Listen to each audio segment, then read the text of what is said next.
लोकशाहीचा बुलंद आवाज, रिपब्लिकन वार्ता महाराष्ट्र। बकऱ्यांच्या गोठ्यात अवैध गर्भपाताचा पर्दाफाश, 2 आरोपी व 3 महिला ताब्यात।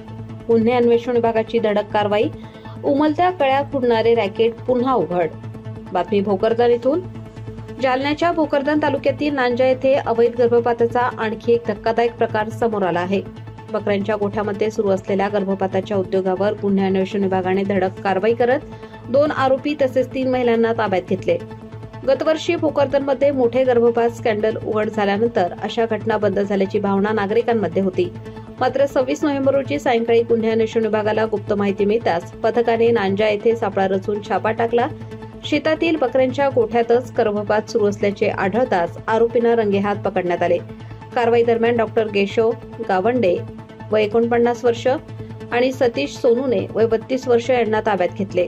त्यांच्यासह गर्भपातासाठी आलेल्या रोहिणी तीर्थपुरी, पूजा विजय चाटे, अवघडराव सावंगी आणि लक्ष्मीबाई कडुबा तळेकर या 3 महिलांनाही पोलिसांनी ताब्यात घेतले।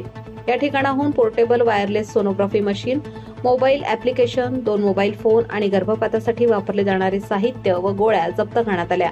या कारवाईत doctor Vijay Wakode, advocate Sonali Kamble, doctor Wayal, doctor Krishna Wankhede, doctor Manoj Jadhav, Mayur Giram यांच्यासह स्थानिक गुन्हे शाखेचे अधिकारी व कर्मचारी यांनी सहभागी होते।